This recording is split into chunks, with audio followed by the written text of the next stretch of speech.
Vamos iniciar, então, a mesa redonda de agora à tarde. Neste momento, teremos a mesa redonda nomeada de prática baseada em evidências. E, neste momento, eu convido o moderador, professor Dr. Bruno Henrique Fiorin.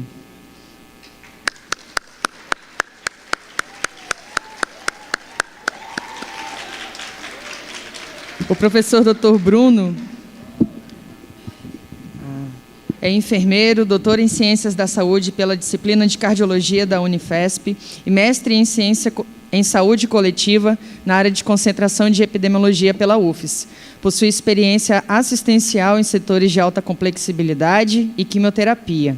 É professor adjunto na área de enfermagem médico-cirúrgica no Centro de Ciências da Saúde UFES. É professor permanente no mestrado profissional em enfermagem, nosso PPGenf, e no programa de pós-graduação em Gestão Pública. Também é integrante do Banco de Avaliadores do Sistema Nacional de Avaliação de Educação Superior para autorização, reconhecimento e renovação do reconhecimento do bacharelado e licenciatura em enfermagem. E agora a palavra é com ele. Boa tarde a todos. Animados para a tarde? Maravilha. Vamos começar, então, as nossas atividades. Agora à tarde nós teremos uma mesa bastante instigadora para nós, intitulada Prática Baseada em Evidência. E para poder contribuir com esse momento, gostaria de estar convidando o professor Dr. Luiz Carlos Lopes Júnior.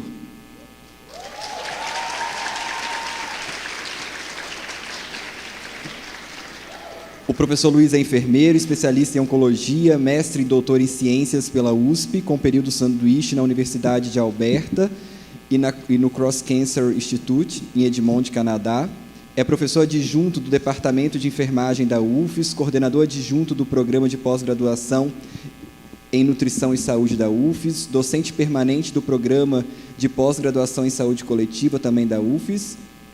Ele atua como pesquisador da iniciativa Curial Framework da Organização Mundial de Saúde para o Câncer Infantil, atuando em nível regional nas Américas. É líder do grupo de estudo e pesquisa em oncologia e membro efetivo da Oncology Nurse Society USA. É editor associado da Frontier, BMC Nurse, da Nature, e da Revista Brasileira de Enfermagem, REBEM. Seja bem-vindo, professor Luiz. Vou aproveitar e já convidar a professora doutora Camila Takao Lopes.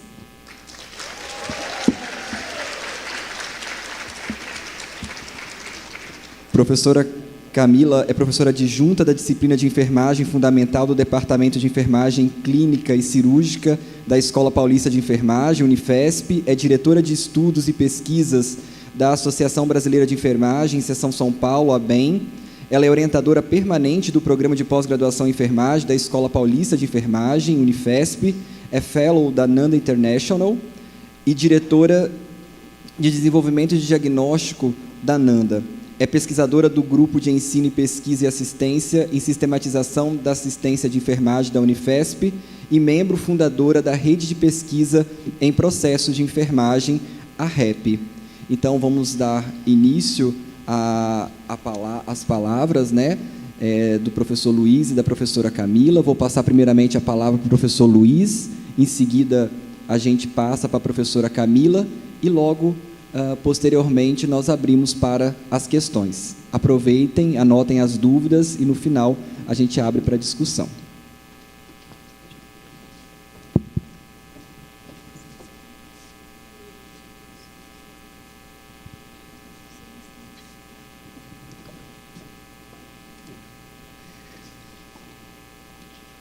Boa tarde, pessoal. Uma satisfação, uma alegria muito grande, uma honra, né, esse convite feito pelo PPGenf, para falar de um tema aí que eu tenho estudado e debruçado nos últimos anos.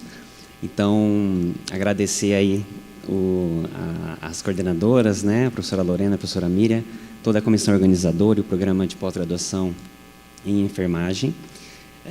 Bom, eu vou falar um pouquinho aqui para vocês sobre prática baseada em evidência. É um assunto bastante complexo e para eu falar em 40 minutos, né? Vamos, vamos tentar aqui expor algumas questões importantes aí atinentes a essa prática, né? Trazendo aí alguns insights para a nossa área. Bom, para falar de prática baseada em evidência, pode passar?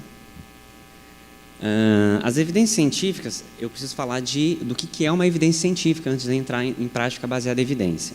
Bom, as evidências científicas elas são formadas por conjunto de informações que vão ser utilizadas para a gente poder aceitar ou refutar a hipótese do estudo, né? Geralmente a hipótese alternativa. Essas evidências científicas elas vão ser obtidas por meio de resultados de pesquisas científicas, realizadas por meio de procedimentos que vão incorporar critério de validade. Né? E aí, quando a gente fala de critério de validade, a gente está falando de validade interna do estudo, né, do ponto de vista do rigor metodológico, e de validade externa, para generalização dessas evidências. E também considerando todas as possíveis fontes de viés, né, de erros sistemáticos e aleatórios, e principalmente para que essas evidências se aproximem ao máximo da realidade dos fatos, né? Para ser uma evidência científica, existe o JBI, que é o John Briggs Institute, coloca alguns critérios de validade a partir desse acrônimo, o acrônimo FAME. O FAME, F de Feasibility of Interventions, né, que é a viabilidade da intervenção, né, em termos de recurso, né, e de pessoal, né, de recursos humanos e financeiros. O A de Appropriateness, que significa adequação da intervenção para um determinado contexto. O Meaningfulness também é muito importante, porque diz respeito à subjetividade do paciente, da equipe, das famílias, né? Em termos de cultura, de crenças, e de Effectiveness, que é o mais importante aí. Effectiveness diz respeito a gente está falando aí de magnitude de efeito da intervenção, e o quanto ela pode ser ou não aplicada na prática clínica. Pode passar, por gentileza. Bom, pode passar. A prática baseada em evidência, pessoal, ela tem origem no movimento de medicina baseada em evidência. Então, esse editorial aí, ele traz, que foi publicado no British Medical Journal, um dos journals mais de prestígio, né, na ciência mundial, o 8º melhor journal do mundo, com fator de impacto 93, ele conceitua, né, em 96, o que é a medicina baseada em evidência. E aí a medicina baseada em evidência seria o uso consciente, explícito e judicioso das melhores evidências atuais disponíveis para a tomada de decisão sobre o cuidado individual de pacientes. Né? A medicina baseada em evidência, ela significa, sobretudo, você integrar a prática clínica, a expertise clínica, com a melhor evidência disponível, mas essas evidências são evidências que têm no seu cerne um método sistematizado. Pode passar. Quando a gente fala em medicina baseada em evidência, esse movimento de medicina baseada em evidência, ele está muito ligado, nos inícios dos anos 90, está ligado muito à epidemiologia clínica anglo-saxônica, né? Grandes líderes na Universidade de McMaster, no Canadá. E aí, esse processo de medicina baseada em evidência, ele tem 4 etapas, pessoal. Inicialmente, como toda pesquisa, a gente começa com a inquietação, a pergunta de pesquisa, né? Que ela precisa ser uma questão que surge dos problemas da prática profissional. Essa questão tem que ser clara, objetiva, bem específica, né? E vai depender da pergunta, né? Se é uma pergunta clínica, se é uma pergunta mais etiológica, de prognóstico, de acurácia. A depender do tipo de pergunta, existem alguns mecanismos de acrônimos para você poder utilizar. Por exemplo, a gente usa estratégia PICOS para estudos de intervenção, estratégia PECOS, que aí no lugar do I de intervenção você usa o E de exposição, né? Tem vários tipos de acrônimos, né? Mas a primeira etapa é uma formulação da pergunta de pesquisa. Depois é a busca das evidências. A gente precisa saber onde buscar essas evidências, né? Ainda mais hoje em dia com esse boom de evidências, né? A gente está aqui falando, a cada vez que a gente respira, está sendo indexado mais de 1000 artigos na Medline, no PubMed, na Web of Science, enfim. É um arsenal muito grande de publicações. Depois que a gente reúne essas evidências, a terceira etapa é a análise crítica dessas evidências. E aí, o que eu faço com essa análise crítica? Eu preciso de alguns instrumentos para poder avaliar o risco de viés desses estudos, para poder tomar a decisão de implementar ou não na prática clínica essas evidências. Pode passar. Bom, aqui eu trago para vocês a primeira escala tipológica que foi publicada em 92 pelo Evidence Based Medicine Work Group. Essa hierarquia é a mais antiga, né, da MBE. Ela traz aí níveis de hierarquia dos estudos, né? No topo da evidência estão as revisões temáticas com meta-análise, principalmente as revisões temáticas de ensaio clínico controlado randomizado. Depois nós temos os ensaios controlados randomizados. Na sequência, estudos de coorte, depois os estudos caso-controle, os transversais, que são os observacionais, né? Depois, estudo ecológico, na sequência, estudo de série de casos, depois, estudos pré-clínicos, né? Estudos com modelo animal, em vivo, in vitro, ex vivo, e, por último, a experiência pessoal, opiniões de especialistas. Bom, conforme do topo para a base da pirâmide, o nível de viés aumenta. Pode passar. Essa é uma outra classificação bastante interessante. A Oxford Center for Evidence-Based Medicine, da Universidade de Oxford, propôs essa classificação, que ela é muito utilizada pelas sociedades internacionais, né, as grandes sociedades de oncologia, que ela é uma escala que classifica aí os níveis de evidência de 1 a 5, né, e em graus de recomendação. No topo, novamente, nós temos as revisões sistemáticas dos ensaios clínicos controlados randomizados com ou sem meta-análise, o que é a evidência 1A, a evidência mais forte. Depois, o ensaio clínico controlado randomizado com intervalo de confiança estreito. Isso quer dizer o quê? Ensaios clínicos com N grande, né? Conforme você aumenta o N, você aumenta o poder do teste, o intervalo de confiança fica mais estreito. O 1C, resultado de terapêuticos do tipo tudo ou nada. Depois, no segundo grau, 2A, revisão sistemática com homogeneidade de estudos ou estudo coorte. 2B, estudo coorte, incluindo aí também no 2B ensaios clínicos de melhor qualidade. Na verdade, aqui seriam os não randomizados, quase experimentos, entrando na categoria 2B. No 2C, os resultados de terapêuticos, que são os outcome research, e os estudos ecológicos. 3A, revisão sistemática de estudo caso-controle. 3B, estudo caso-controle. 4, relato de caso. E, por último, as opiniões de especialista. Bom, pode passar, por gentileza. Aqui, pessoal, a prática baseada em evidência, então, seria o quê?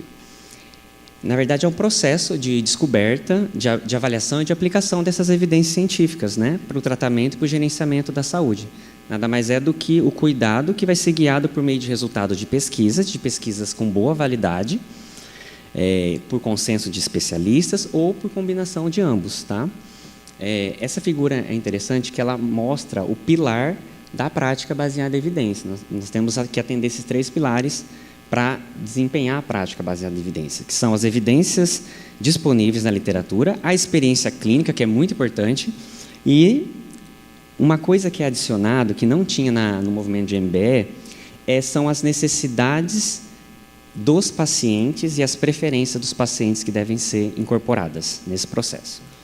Bom, esse artigo aqui publicado na Nurse Outlook, que é uma revista líder aí da enfermagem, né, internacional, revista americana, ela conceitua a Evidence-Based Nursing. Né, o que é isso? Então, assim, ele é mais ou menos a definição bem parecida com da medicina baseada em evidência, acrescenta alguns elementos. Então, é o uso consciente, explícito, judicioso do uso de teorias, e aí são teorias de enfermagem, né, e de informações baseadas em pesquisa para tomada de decisão sobre a prestação de cuidado para os indivíduos, para pacientes, para grupos de pacientes, e leva em consideração as necessidades individuais e preferenciais dos pacientes. Essa é de grande diferença. Pode passar. A prática baseada em evidência, pessoal, ela tem 6 etapas que devem ser seguidas, né? A gente inicia, então, como no MBE, são as 4 etapas da medicina baseada em evidência, né? E acrescenta-se mais 2 aqui. Então, a gente inicia com a definição do problema de pesquisa. Então, na prática clínica, você vai deparar com diversos problemas, você vai levantar esse problema e vai formular uma pergunta, a depender do tipo de questão que você quer responder, e aí você vai buscar as evidências, a segunda etapa. saber onde buscar as evidências, eu vou falar um pouquinho sobre isso. Depois, avaliar criticamente as evidências, que é a parte, eu acho que, mais complicada e a tomada de decisão com base nessas evidências que você reuniu. E, na sequência, você vai avaliar resultado e, por último, você faz a disseminação de resultados da decisão clínica ou mudança na prática profissional. Pode passar, por gentileza. Quando a gente fala em enfermagem baseada em evidência, a gente precisa falar dessas duas grandes percussoras aí da enfermagem, né? Acho que a maioria... Quem já ouviu falar da Melnick e da Feinald-Overholt? São grandes enfermeiras. Quem não as conhece, é importante vocês lerem as produções delas, né? Porque elas que, de fato, revolucionaram a questão da prática baseada em evidência, trazendo a enfermagem, né? A professora Bernadette Melnick é da Universidade do Estado de Ohio, dos Estados Unidos. Ela tem um background na área de enfermagem psiquiátrica e ela é a atual editora-chefe da World Views on Evidence-Based Nursing. É o 5º journal, top journal, né, da enfermagem mundial, o fator de impacto 4.34. A Feinald-Overholt é uma outra pesquisadora da Universidade do Texas, Tyler, e ela tem um background na enfermagem cardiológica e na gestão em saúde. Elas têm vários livros sobre prática baseada em evidência, né, guias, e várias publicações bastante interessantes e frameworks, alguns referenciais, que é bem interessante para o pessoal, para quem faz pesquisa na área da enfermagem, né? Esse é o último livro delas, publicado em 2018. E essas mulheres podem passar, essas professoras, elas propuseram uma hierarquia, né, de evidência também, né? Trazendo aí 7 níveis de evidência, bem parecido também com as da MBE.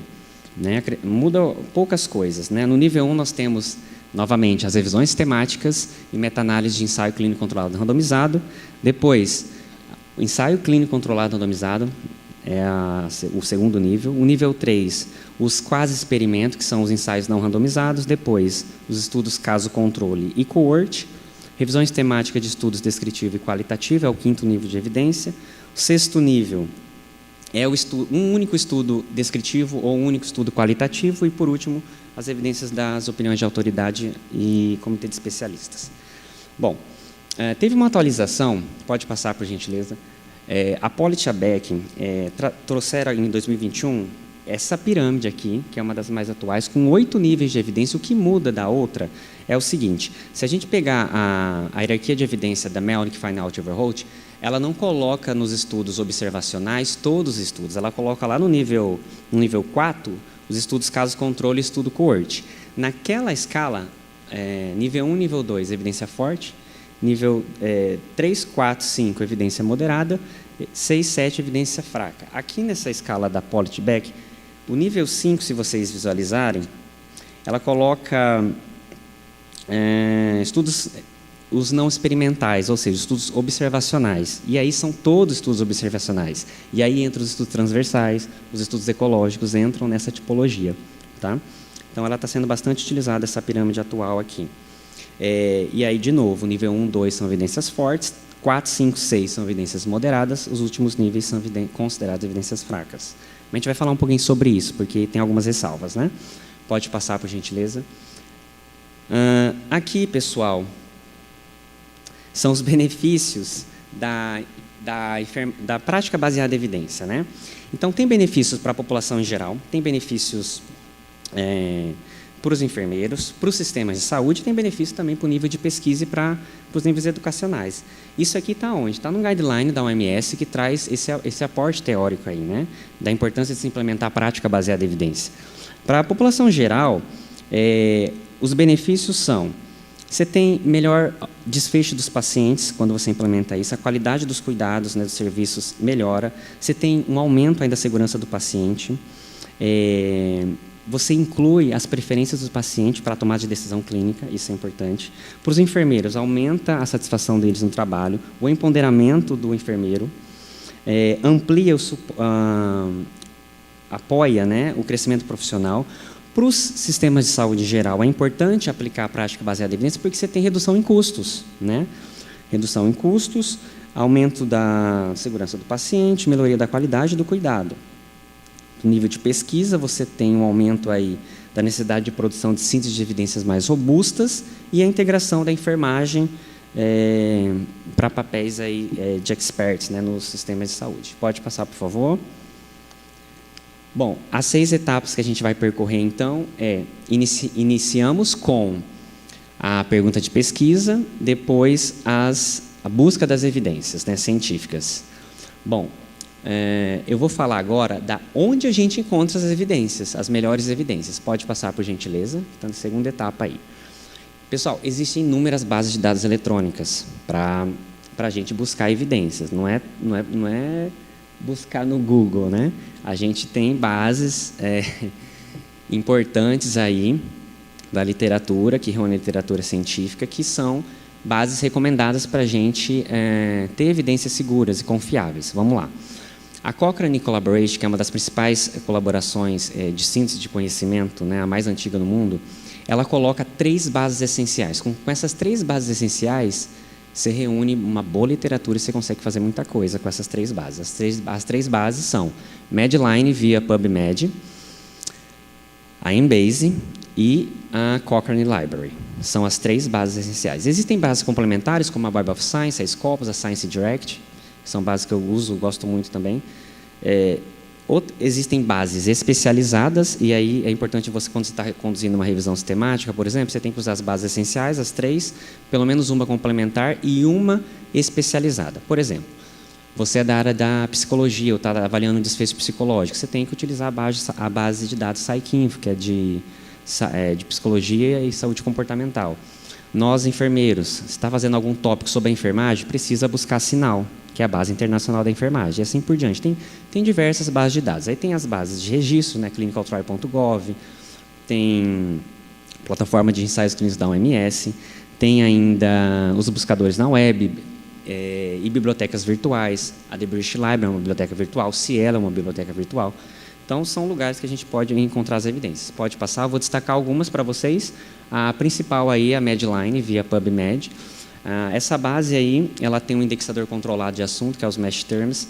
Ela tem mais de 35 milhões de citações, né, da literatura biomédica, e ela recupera todos os índices da Medline. Então, se você acessa a base de dados Medline pelo portal PubMed, ou pelo portal Ovid, ou pelo BVS, por exemplo, é muito importante buscar nessa base. Muitas das coisas a gente vai achar no portal PubMed, tá? Pode passar. Uma outra base importante que tem que ter, que enfermeiros e pesquisadores têm que colocar na pesquisa é a Embase. Por quê? A Embase também ela mapeia toda a literatura biomédica, são mais de 40 mil citações, então ela ultrapassa a Medline. É da editora Elsevier e é mediante assinatura. Na UFES nós temos, pela comunidade acadêmica federado, CAF, a gente consegue acessar a Embase. Tá? Por que é fundamental você fazer busca na Embase? Tem uma pesquisa de Haddad e colaboradores que fizeram sobreposição das 2 bases. A sobreposição é de 34%. Tem muitos títulos da Embase que não está na Medline, pessoal. Se a gente for ver, pode passar, por gentileza, esse slide aqui. Nós temos mais de 2.900 a mais, né? Tem 2.900 a mais títulos na Embase do que na Medline. Os indexadores de assuntos são diferentes do Mesh Term, é muito mais ampliado. Nós temos aqui na Embase os Entry Terms. Tem muito mais conferências que você não consegue, que não são indexadas na Medline, que está só na Embase. E se você está estudando, por exemplo, estudos farmacológicos, estudando dispositivo de saúde, tem que buscar nessa base, que ela é fundamental. Tá? Próximo. A Cochrane Library é uma base sensacional também. A Cochrane Library reúne são 6 bibliotecas. Tá? Dentre elas, pessoal, nós temos as Cochrane Reviews, que é uma biblioteca, tem a Cochrane Protocols, tem a Trials, na Trials a gente tem a Central, que reúne só os ensaios clínicos controlados randomizados. Nós temos os editoriais, que é um outro bloco da biblioteca, os Special Collections, que são alguns handbooks, alguns flyers, e tem também as Clinical Answers. Por exemplo, se você faz uma revisão de escopo, você tem que usar a Cochrane Library inteira. Se você faz uma revisão sistemática de ensaio clínico, você vai direto nos Trials, que é a central. É muito importante buscar nessa base. Pode passar. Então, essas 3 são os essenciais. E aí, uma especializada, uma específica da nossa área, que a gente tem que adicionar e aprender a buscar, é a Sinal. Aqui não é o intuito mostrar como faz um mecanismo de busca, porque aí é uma outra aula, cada base é muito diferente os mecanismos, né? Mas, enfim, a Sinal é uma base líder, a Cumulative Index to Nursing and Allied Health Literature. Ela tem um conteúdo de mais de 3.800 journals indexados, né? Uma base líder aí na enfermagem, e precisa buscar nela, porque ela tem descritores diferentes dos indexadores de assunto da Medline, dos MASH terms. Aqui nós temos a Sinal Subject Higgins, que são descritores específicos da área de enfermagem. Então, muitos estudos estão aqui, não está na Medline, não está na Embase. Tem que buscar aqui quem estuda, quem está fazendo pesquisa na área de enfermagem. Tá? Próximo. 2 bases complementares interessantes são o Web of Science. Né? A Web of Science é fantástica, está desde 1900 essa base, né? Ela reúne aí mais de 34 mil journals, 254 disciplinas, uma base interessante. Ela não tem descritor de assunto, e aí você pode usar a mesma estrutura da Medline, que é os MASH Terms.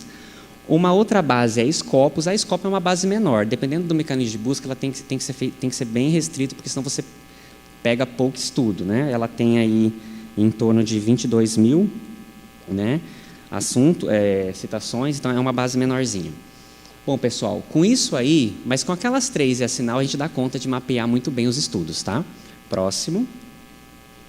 Falando dos estudos, né, a gente precisa entender um pouquinho das métricas, né, dessas evidências, porque a gente precisa saber que journal, onde é esse journal que está publicado, qual que é o prestígio deste journal, né?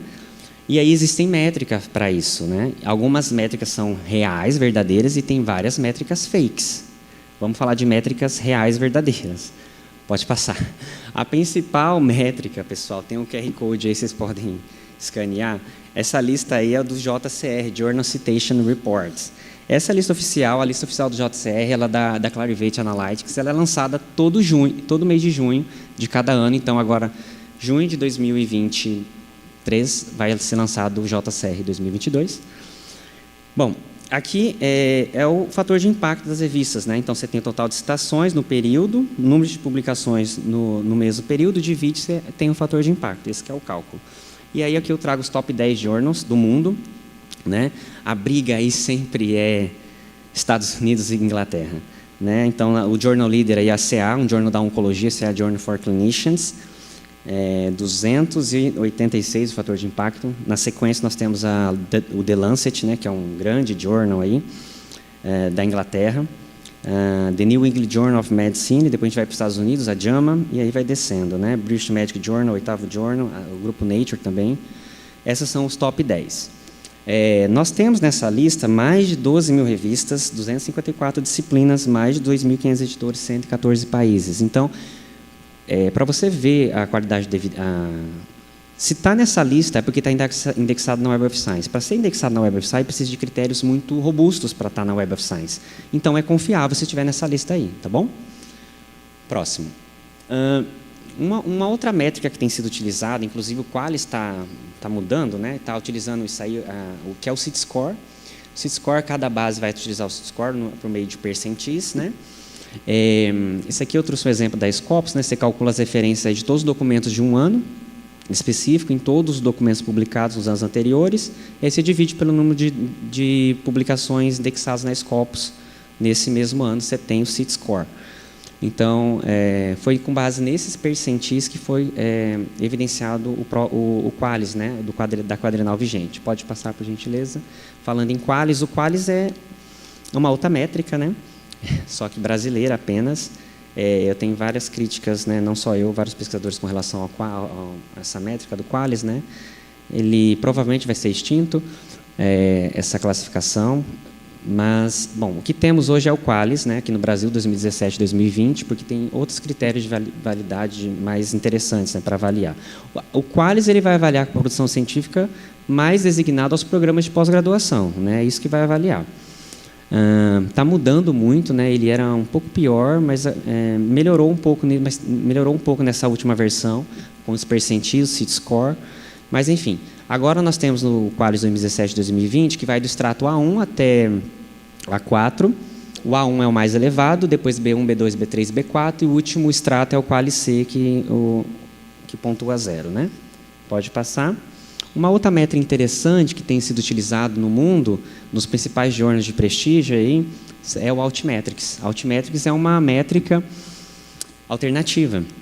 É uma métrica que vai falar do impacto da sua pesquisa, não no mundo acadêmico, mas também na imprensa, nas redes sociais, né? Esse aqui é um estudo meu publicado em 2020 na British Medical Journal. Ele alcançou um Altmetric 407. Depender da revista, quanto maior o prestígio, mais é o Altmetric. Então, assim, ele vai sendo lançado... Já essas revistas maiores, geralmente tem a publicação na Eureka, e da Eureka saiu, por exemplo, mais de 20 países na imprensa, por exemplo, Forbes, Times, The Guardian, sobre o artigo. Então, isso aumenta a visibilidade do artigo, o Altmetrics, né, para a comunidade. Pode passar. E aí, aqui eu trago a lista do JCR dos top 20 da enfermagem, né, da nossa área. Nós temos journals fantásticos da enfermagem, tá, pessoal? Aí o primeiro aí, de grande relevância, essa que está na lista JCR, tá? É o International Journal of Nurse Studies, é uma revista britânica, fator de impacto 6,61. Nós temos outras aí muito boas. A Journal of Clinical Nursing é um journal muito renomado, que tem pesquisas bem robustas, né? 4,42. Temos aí a World Views on Evidence-Based Nursing, a Nurse Education Today, Nurse Outlook, BMC Nurse, do grupo Springer Nature. São revistas muito boas. No âmbito nacional, a que lidera na América Latina é a Revista Latino-Americana de Enfermagem da USP, né, que vem despontando aí, vem só crescendo, a Latino. Em 2021, ela atingiu um fator de impacto 1,72, está no extrato Qualis A. Pode passar. E aí? O artigo está publicado. Tá, o que isso significa? Às vezes não significa muita coisa, não. Será que Porque está publicado, pessoal, não tem muito a ver com qualidade, né? Tem muita porcaria publicado, inclusive em bases. Em bases de dados que eu já citei aí. Mas tem alguns desafios importantes que a gente precisa pensar quando a gente fala de evidência científica, porque a gente não vai incorporar qualquer evidência, não, na prática. Não é assim. A gente precisa saber onde buscar, avaliar essa evidência, ver a procedência dessa evidência. E eu vou falar algumas coisas que vão, alguns de vocês devem saber, mas outros vão ser surpresa, né? Pode passar. Está acontecendo muito a indústria de journal predatório, né? Está crescendo muito, internacionalmente, né? Essas revistas aí, o que é uma revista predatória? A revista predatória é quando as diretrizes e as normas editoriais são muito pouco criteriosas, não tem critério algum, na seleção das pesquisas que são veiculadas, né? São revistas que são publicadas em tempo recorde, aí, com taxas mais baratas. E aí, como que surgem essas revistas predatórias, né? Foi devido à diminuição dos custos com a migração dos periódicos para o formato digital. E aí é uma empresa, né, de vários journal publishers que a gente tem que tomar cuidado, que são fakes. Tá? Pode passar. Eu vou dar alguns exemplos para vocês. Eu gosto muito do site da FAPESP, da agência FAPESP, tem uma coluna de boas práticas em pesquisa, que traz muitas notícias interessantes e bacanas para a gente, enquanto pesquisador, né, olhar. Sempre estar atento. Então, ele traz alguns cuidados para a gente evitar esquivar dessas revistas predatórias. Pode passar. E nessa entrevista, um dos softwares que são, os sites que são lançados, vocês podem escanear, é o Think, Check, Submit. Ele vai apontar um checklist, é bem bacana, você vai colocar, ele vai checar o publisher, ele vai dar as listas de journal predatório para você ver a confiabilidade desse journal, né? Claro, se você vê, não tem JCR, não está na lista oficial, não está indexado nas principais bases, você já tem que ficar em alerta, né? Bom, pode passar.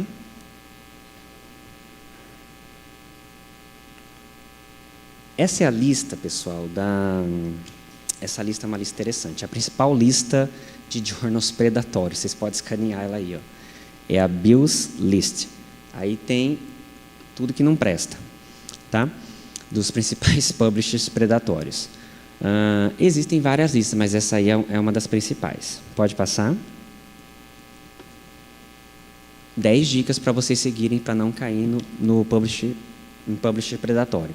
Bom, tudo começa pessoal, com com um e-mail bem descontraído, né, um convite, né, para publicação. Eu recebo muitos convites, pessoal. Eu recebo mais de 50 convites por dia, né? Claro, alguns são os oficiais, mas muito predatório. Por quê? Quando a gente começa a publicar, a gente coloca fica o nosso e-mail de correspondência, né? E esses hackers aí ficam buscando esses pesquisadores e ficam atentando, né? E aí, se você não tiver muito conhecimento, você cai em journal predatório. Então, o convite começa assim, falando que ele viu um artigo seu publicado numa revista, que foi publicado numa revista renomada, ele ficou muito impressionado com a qualidade do seu artigo, e esse artigo fit very well in my journal, é para você submeter em até 30 dias, né? E com desconto, aí ele já convida você para o corpo editorial da revista internacional, você fala, uau, uma revista internacional me chamando para o corpo editorial. Além disso, também tem convite de conferência fake. Você tem que olhar as conferências, pessoal. Você que é da área, você sabe as sociedades internacionais, que são as clássicas. Sociedade Internacional na Arábia Saudita, de cardiologia, não conheço, não tem, sabe? Então, tem que tomar cuidado para você palestrar no evento. Então, tem muito evento fake. Então, a gente tem que tomar cuidado com isso. Então, comece com o e-mail. Depois, duvide de prazos milagrosos, esses prazos aí em tempo recorde. Pessoal, para processar um paper demora, não é assim. Não publica... 30 dias você já tem que desconfiar da revista. Mas os journal predatórios é assim, você submete, no segundo dia, terceiro, já vem o aceite. Você acha que passou por revisão por pares? Não passou por revisão por pares. Tá? E não tem o processamento do artigo, né? É muito complicado, e aí é tempo recorde, né? Então, assim, tem que ficar atento. Pagamento de taxa para publicação, geralmente não são informadas desde o início, né? Quando você submete. Revistas predatórias não oferecem serviços editoriais básicos. Quando você submete um artigo científico para uma revista, primeira coisa, vai passar para a pré-análise. Na pré-análise, existem softwares para detectar... por exemplo, o Turnitin Authenticate vai ver a similaridade. Essa similaridade diz respeito ao plágio. Tem que estar inferior a 20%. Essas revistas predatórias não tem isso, porque é tão rápido que, assim, não existe isso. E depois que passa para a pré-análise, vai para a revisão por pares, por 2, 3 revisores, tem rodada 1, rodada 2, você responde a revisores... Depois que vem o aceite, e aí, às vezes, o journal, por exemplo, The Lancet, BMJ, essas revistas grandes, passa ainda por uma análise acurada dos estatísticos da revista, depois passa por um polimento dos editores do inglês para ver a qualidade. Então, assim, é muito criterioso e demora, um processo editorial demorado. Né? 5, a quinta dica aí, títulos genéricos, eles imitam journals clássicos e de prestígio. Então, começa assim, esse journal com International Journal, blá, blá, blá, Global Research, Scientific Journal of... Cara, Scientific só existe a Scientific Reports, do grupo Nature, o resto, não conheço nenhum Scientific Journal que é oficial, entendeu? Falta de transparência e alegações de promessas falsas não são frequentes, publicações recentes e tendências de mudanças repentinas, então, são revistas que são mais... tem um tempo mais curto, né, que está no ar, que foi lançada, e do nada pode sumir seu artigo que foi publicado nessa revista predatória. Né? Tem mudança, eles mudam de título frequente. Isso é péssimo para a carreira do pesquisador. Avaliar o site da revista, você olha para a cara do site da revista, é uma cara de predatório que só por Deus. Eu vou mostrar ali. Você tem que consultar as listas públicas, né, dessas revistas. Na dúvida, você entra em contato com quem tem mais experiência. Pode passar.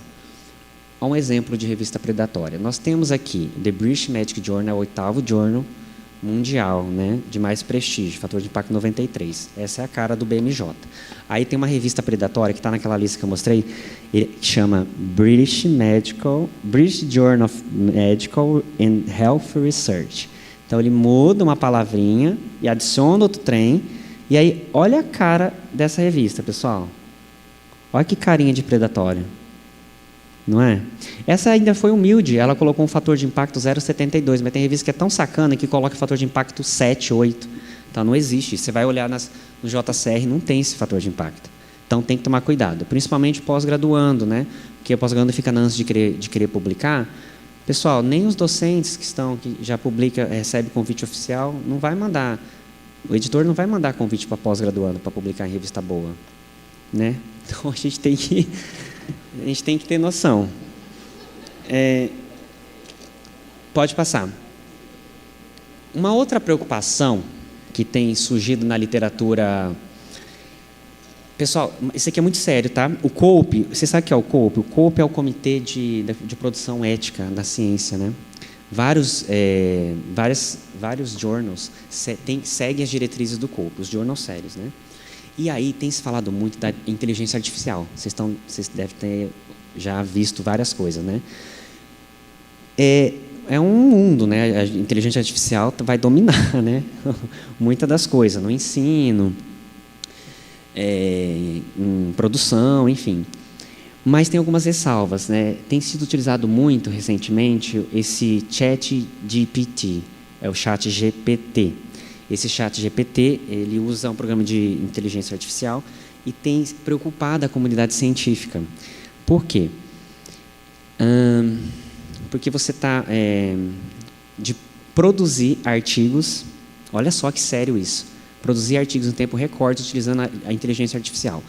A questão que fica um inglês macarrônico, fica horrível, são termos assim que não dá, a confiabilidade, as citações não pegam direito, então assim, é muito complicado você usar inteligência artificial para escrever artigo, para reunir, não vai conseguir avaliar a evidência. Então, é um problema sério e é fácil de você subverter questões éticas em pesquisa usando a inteligência artificial. Tá? E o COPE tem atentado quanto a isso. Próximo. Semana passada, saiu essa reportagem no Boas Práticas, não sei se vocês viram, foi publicado dia 19. Esse autor, ele tem mais de 700 journals publicados, pessoal. Ele foi suspenso por 13 anos por infração contratual. Ele é da Universidade de Córdoba, na Espanha, e aí ele de dedicação exclusiva. E ele foi querer um contratinho, né, um bônus para outras universidades, uma na Arábia Saudita e uma na Rússia, para aumentar as métricas da universidade, que precisa subir, tudo é métrica, né? E aí ele sofreu essa infração contratual. Foram investigar a fundo o cara. Só em 2023 ele tinha publicado, nos 3 primeiros meses, 58, não consigo ver aqui, 58 artigos. Gente, é um artigo a cada 37 horas, é uma máquina. Pensa. Bom, foram ver, né, tinha frases torturadas, expressões de inglês que simulava plágio, né? Ele refuta, fala que não teve isso, mas ele declara que nos últimos anos, nos últimos meses, tem utilizado a inteligência artificial. Ele estava usando o ChatGPT para a escrita de journals, que escrevia em um dia, agora consigo escrever em um dia artigos que exigiam 2, 3 dias ou mais. Então, muito complicado isso, tem que ficar atento. Próximo. Da inteligência artificial. Journals como The Lancet, Science, Nature já estão fazendo software. O próprio Turnitin da Authenticate, eles estão fazendo software para detectar, no ato da submissão, se aquele manuscrito foi utilizado ou não a inteligência artificial para escrever, que é uma coisa de integridade. Isso os journals mais top, né? Próximo. Quando a gente fala aí de processos de síntese de evidência, vocês viram em todas as tipologias que eu falei que a revisão sistemática de ensaio clínico controlado, randomizado e com ou sem meta-análise é o topo da evidência, né? A diferença, eu vou falar, existem várias revisões, tipos de revisões, mas a diferença entre uma e outra é que a revisão sistemática, pessoal, você além de sintetizar as evidências, você tem que avaliar criticamente do ponto de vista do risco de viés. Essa é a grande diferença. Por exemplo, a revisão de escopo. A revisão de escopo, você tem uma pergunta de pesquisa mais abrangente e não é opcional essa avaliação do risco de viés, da avaliação da qualidade metodológica. Em revisão de escopo, você nem avalia, o JBI nem recomenda, né, você avaliar o risco de viés, porque nem tem ferramenta que avalia com tanta acurácia como as da Cochrane, por exemplo. Bom, revisão sistemática, então, está no topo de evidência da Oxford Center for Evidence-Based Medicine. E também, se a gente for ver, todos os guidelines, a revisão sistemática está no centro para construir os blocos clínicos, as políticas e os guidelines da OMS. É tudo baseado em revisão sistemática, pessoal. Vocês sabiam disso? Então, assim, o que ratifica mais ainda a importância de conduzir revisões sistemáticas bem delineadas, né? É importante o pesquisador saber conduzir uma revisão sistemática, né, com método aí acurado. Próximo.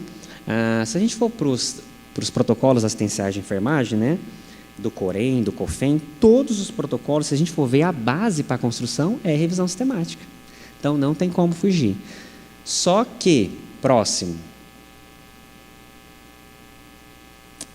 tem algumas reflexões importantes da revisão sistemática, pessoal, que a gente tem que estar atento. Esse editorial da British Medical Journal traz aí uma questão importante, que é importante a gente avaliar a qualidade dessas revisões, né? Porque a revisão, a gente não pode usar qualquer revisão para aplicar na prática clínica. Por quê? Você não pode assumir e rotular, revisão, é top. Está no topo da evidência, mas é quando ela tem um rigor metodológico, ela está bem conduzida. Tem tanta revisão sistemática merda publicada, gente. Né? Então, a gente precisa tomar cuidado. Como a gente vai saber? Aí vai precisar... vai precisar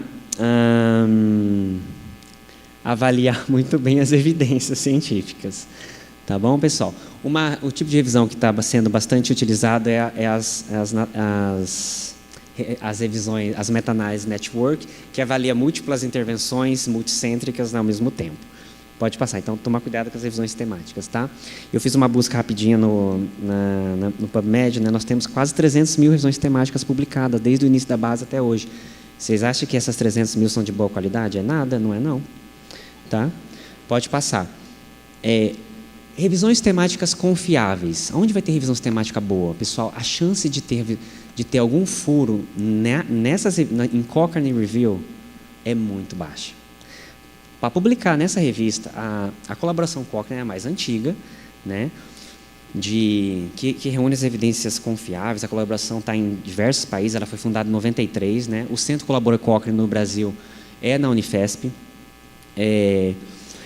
E uma revisão Cochrane, para você ver, não sei se vocês já viram uma revisão Cochrane, é mais de 100 páginas, 200 páginas, é muito detalhada. A ficha de extração, avaliação de risco de viés individual, todos os dados que foram meta-analisados, é muito criterioso, é muito criterioso. A revista oficial da Cochrane é essa aí, ó, Cochrane Database of Systematic Reviews, ela tem um fator de impacto 12, um fator de impacto alto. Para ser uma revisão Cochrane, você precisa você tem que fazer todos esses passos do ecossistema Cochrane e usar todas as ferramentas Cochrane para ser uma Cochrane Review. É muito difícil publicar, porque são revistas de alta qualidade. E uma coisa interessante foi esse médico aí, um ginecologista obstetra que criou a colaboração Cochrane, né, o Ark Cochrane. Ele estudava, o intuito dele era fazer revisões temáticas e manter revisões sistemáticas, né, na área que ele estudava, que é a gestação e parto. E desde então é a Cochrane Collaboration. Uma vez que você publica na Cochrane, os autores são convidados a atualizar. Conforme as evidências vão saindo, você vai atualizando. Muito legal as revisões Cochrane. Eu vou dar um exemplo de revisão Cochrane para vocês. Pode passar.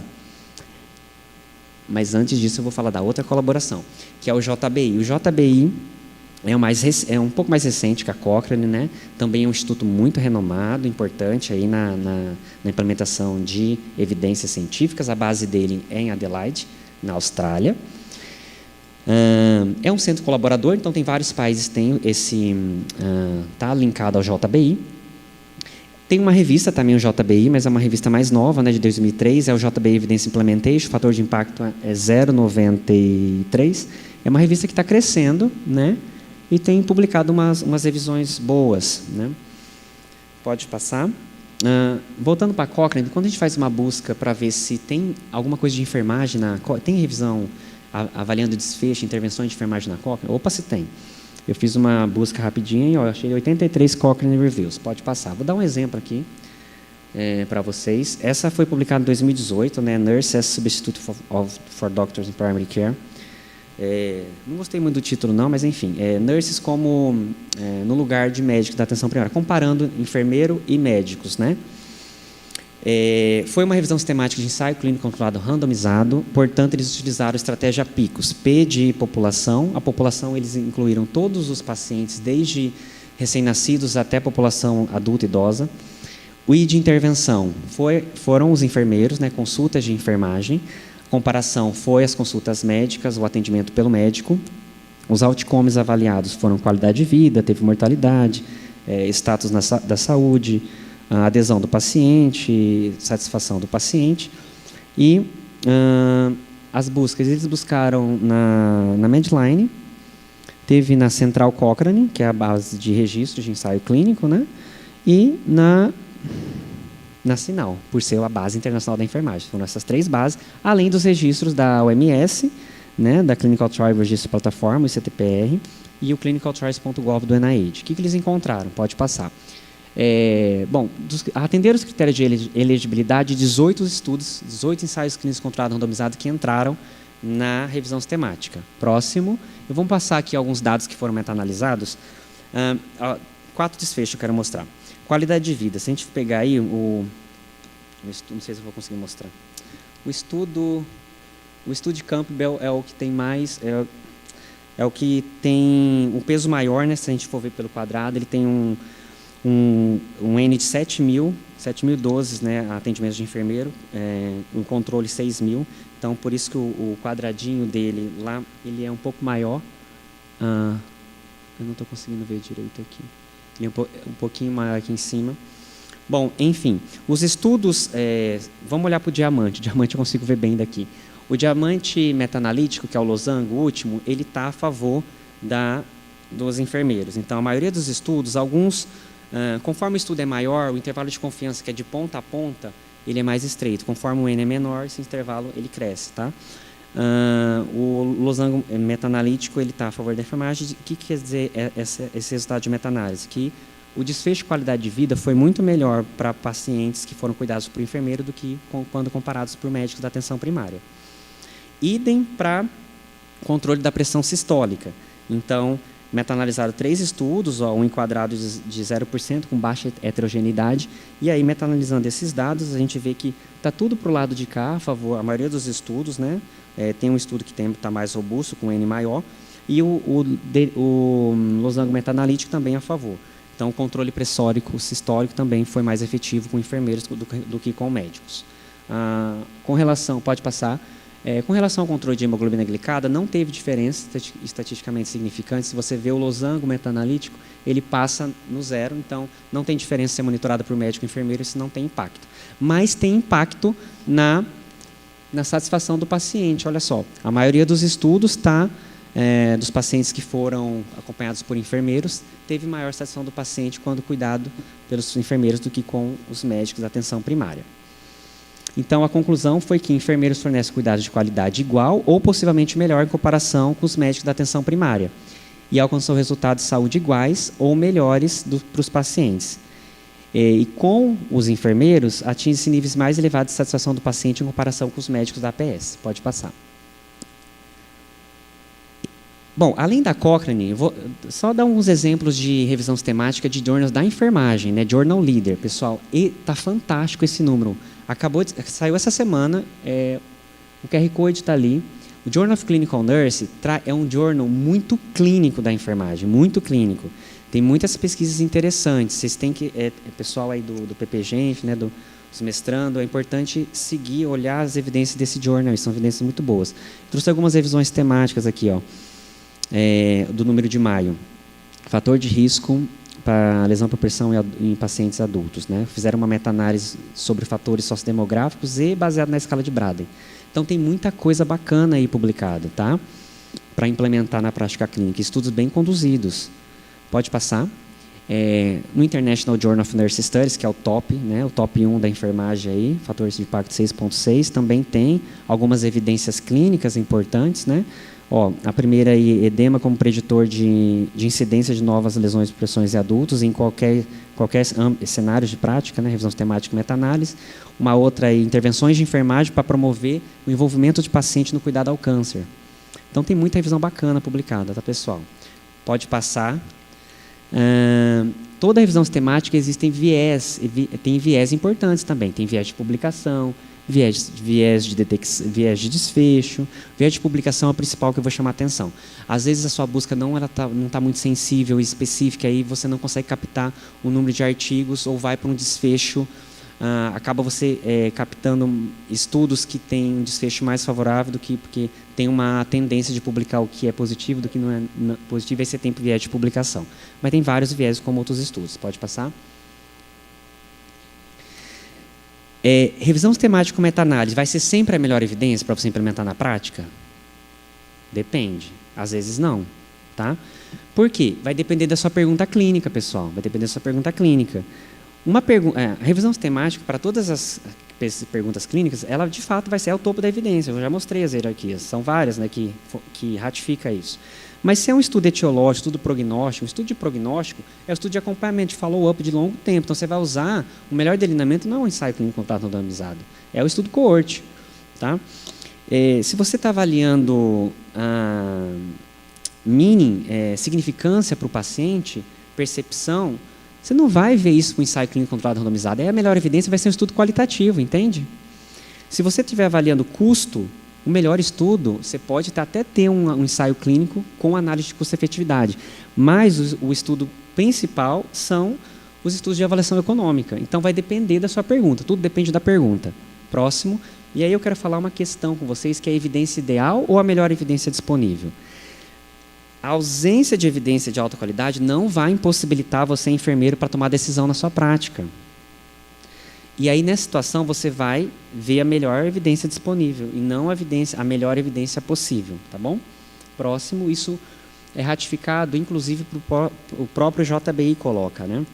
Existem as revisões temáticas, existem a evidência summary, que é uma abordagem eficiente aí de síntese, de overview, né, das evidências disponíveis, e os guidelines clínicos, que são baseados em consenso de especialistas, em revisões temáticas, de estudos de acurácia, enfim.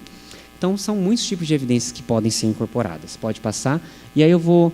essa parte aí do modelo do JBI é interessante, porque ele ratifica essas três áreas principais aí, que é a revisão sistemática, os guidelines e essas summary evidence. Né? Um exemplo disso, pode passar, que eu quero trazer para vocês. Ano passado eu atuei com a professora Regina Lima, da USP Ribeirão, como consultor da OMS, para escrever esse guideline para a OMS. Né? Ele está publicado no site da OPAS, da OMS, aí está o QR Code para quem tiver interesse. Ele faz parte da iniciativa Cure-All, né, da iniciativa global da OMS para a cura dos cânceres infanto-juvenis. Esse guideline aí, ele traz o escopo de prática profissional do enfermeiro oncologista pediátrico para atuar na América Latina e no Caribe. Para a construção desse guideline, nós utilizamos, além de teorias, de referenciais teóricos, como o Patient and Family Centered Care, que é o cuidado centrado na pessoa, na criança, na família, esse outro referencial que foi o Care for Teenage Young Adults with Cancer, a Competency Career Framework for Nursing. E aí, além disso, nós fizemos uma revisão de escopo abrangente, porque a gente queria não só estudos primários, mas a gente precisava ver alguns documentos regulatórios das profissões. Né? Então, o escopo acabou sendo o principal aí para a gente trazer esse escopo de competências no âmbito da pesquisa, ensino e prática. Pode passar? Bom, eu não sei se eu vou conseguir ver aí. Então, para a implementação da PBE, pessoal, é o seguinte, que o enfermeiro vai ter que sempre olhar. Bom, necessidade para desenvolvimento. Você tem uma pergunta de pesquisa, você vai depois planejar. Planejar, monitorar. Você vai ver. Existe... como que é a prática em outras unidades, em outros hospitais, em outros cenários? Tá. Tem evidência disponível para isso? Essa pergunta de pesquisa que você detectou lá na sua prática? Você vai atrás de guideline. Tem guideline? Não, não tem guideline. E aí? Tem revisão sistemática sobre o assunto? Não tem também. O que eu faço? Você vai ver a hierarquia, vai achar a melhor evidência disponível. Achou? Vai avaliar criticamente a evidência. Você vai precisar entender de método científico, de epidemiologia, de estatística, de muitas questões para avaliar um estudo. Bom, vai fazer a atualização disso. Atualizou. É apropriado para você implementar? É viável? Não é viável? Você vai modificar. E aí você vai implementar. Então, isso aqui, essa avaliação é cíclica, pessoal. Isso aqui tem que fazer parte do cotidiano de prática do enfermeiro assistencial que vai aplicar a prática baseada em evidência, senão não tem condições. Bom, por último, passando, estou finalizando, tá, pessoal? Análise crítica da evidência científica. Aqui, pode passar, a gente precisa entender, pode passar mais um, a questão do viés. Existem vários viés que a gente precisa driblar. Então, a pesquisa científica, ela existe, né, ela deve comunicar, mas se você não comunicar de uma forma adequada, você vai criar você vai comunicar de maneira errada, né? Então, o estudo, primeiramente, o método tem que ser reproduzível, tem que ser imparcial, tem que ser livre de conflitos de interesse e o método tem que estar muito bem descrito. Pode passar. Os principais riscos de viés, os viés acontecem por inclinação de pensamento. Então, você pode ou subestimar ou superestimar o impacto de uma intervenção. Isso é muito sério. Então, a gente precisa driblar. E aí, quando a gente está falando, a gente precisa falar de validade interna e validade externa dos estudos. Então, tem risco de viés desde a alocação dos participantes, né? O processo de randomização é importante, na alocação desses sujeitos, nos grupos, intervenção, grupo controle, a realização das intervenções, se esses grupos diferem entre os baseline, as medidas, é importante ver isso. Os avaliadores de desfecho, é muito importante você avaliar também se foi cego ou não. Os participantes sabiam, os avaliadores de desfecho sabiam, né? Como que foi implementado esses questionários, por exemplo? Tem questionário validado, as medidas objetivas eram válidas, com análise psicométrica desse questionário, então tem que tomar muito cuidado. Os principais viés que a gente tem que evitar, o viés de seleção, o viés de aferição e o viés de confusão. Pode passar. A qualidade de relato é diferente da qualidade da metodologia do risco de viés. Pode passar. Para você avaliar a qualidade do report, de como o estudo é reportado, tem o Equator Network, que é por delineamento, é mais um checklist, isso aqui não avalia risco de viés. Você submete, por exemplo, um estudo, um ensaio clínico, ele tem que estar condizente com o consorte. Você vai fazer um estudo observacional, ele tem que seguir as diretrizes do Strobe. É diferente, por exemplo, da próxima, existem ferramentas específicas para avaliar risco de viés. Então, eu já vi revisão sistemática, por exemplo, que avalia risco de viés com ferramentas do Equator. Está tudo errado, não existe isso, pessoal. Existem ferramentas consagradas na literatura da Cochrane Collaboration que vai avaliar risco de viés. Por exemplo, a HOB2. A HOB2 é uma ferramenta específica que avalia risco de viés em ensaio clínico controlado randomizado. Pode passar. Pode passar. Aqui são os principais riscos de viés nos ensaios clínicos, né? Viés devido à randomização, viés devido às intervenções, aos dados faltantes e à medida dos outcomes. Pode passar. Então, você, enfermeiro, precisa, pode passar, olhar para as evidências. Pode passar. Isso. Olhar para as evidências, verificar a informação para apoiar ou não a prática clínica, né, em termos de validade, confiabilidade e aplicabilidade. E aí você vai usar os métodos da Cochrane ou do JBI. Pode passar. Pode passar. Esse aí é o grade, é o nível de evidência. Aqui existem alguns desafios para a gente implementar, né? No nível de organização, existe uma falta de cultura organizacional para suportar, para apoiar a prática baseada em evidência. Com relação aos gestores, né? Ela não é definida como objetivo central das organizações. Para os profissionais, existem um conhecimento inadequado por parte dos profissionais e habilidades para implementar a prática, porque exige muito do método científico, né? De entender algumas questões de pesquisa. Os enfermeiros que estão mais na prática não têm familiaridade com guidelines, têm atitudes negativas com relação a isso. Falta de tempo é um outro problema. E muitos não concordam com os guidelines. As evidências, tem uma quantidade mensurável de evidências, os guidelines muitas vezes não são completos. Pode passar? Pode passar? Bom, esse aqui é um capítulo de livro que eu publiquei no ProEnf, que está disponibilizado desde a semana passada. Quem tiver interesse, prática baseada em evidência, é uma coletânea aí do ProEnf, que aborda outras questões da prática baseada em evidência. Para finalizar, as considerações finais.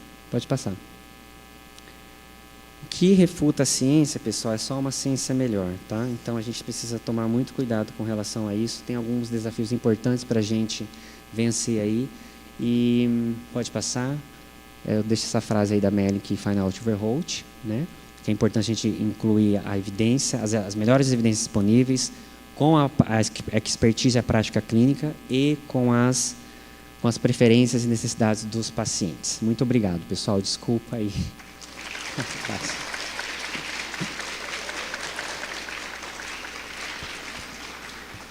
Obrigado, professor Luiz. Extrapolou um pouquinho o tempo, mas foi bastante rica sua apresentação, sem dúvida.